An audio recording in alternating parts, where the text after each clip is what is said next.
At some point in our lives, every one of us will need the healthcare system.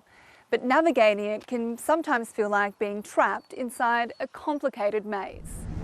Well, go! Where are we going to go? For decades, governments have been trying to find ways to improve the system, but they've just been hitting dead ends. Dead end! Dead end! Our hospitals and medical centres are under pressure like never before, and it's become more urgent than ever to solve the puzzle. Do we go right or left? Let's go left. Let's go left. Go. I have children with some higher needs, and to get into a speech pathologist, it could be 6 to 12 month waiting list. They don't bulk bill anymore, so it's $20, which is when you're in the NDIS and on disability pension, every cent counts really.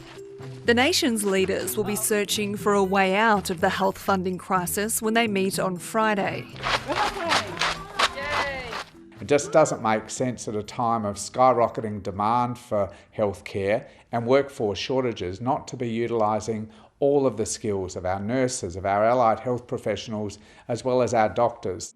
The federal government set up a $750 million task force to improve Medicare, with a report due within weeks. Stephen Duckett was on that task force and wants to see more multidisciplinary care funded at GP clinics. You might say, look, a lot of our patients have got heart disease, so let's try and have a cardiologist come here once a week or once a fortnight.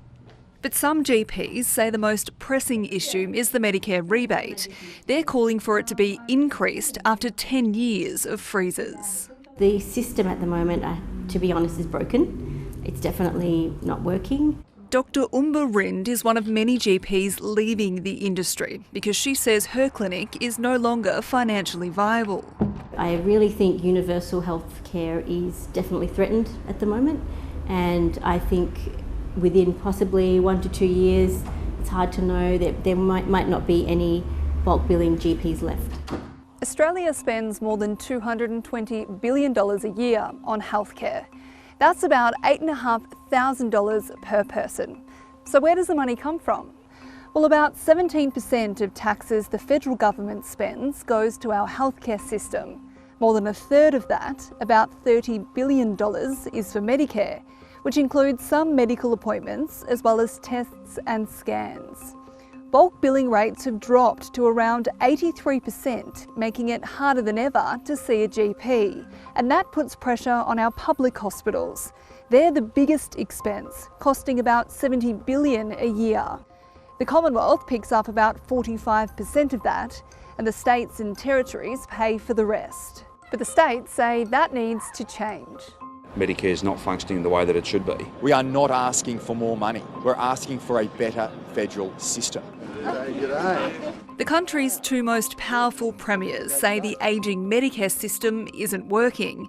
And not only are emergency departments overwhelmed, but there's a backlog at the other end, with hundreds of NDIS and aged care patients remaining in hospital beds with nowhere to go.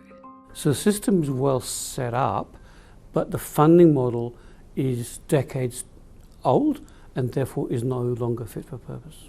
The federal government's hinted at a blended model that funds GPs, nurses and allied health practitioners in the one place. They would see the podiatrist in here, we have the heart doctor here, we have a kidney doctor there.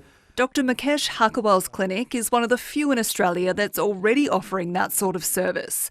But he says there should be more. So it means you can have that continuing care at one time, so the patient doesn't have to come back several times to the facility, and the information is shared at the same time. There's no shortage of ideas about the direction the government should take, but finding the right path forward in this funding labyrinth is now more critical than ever.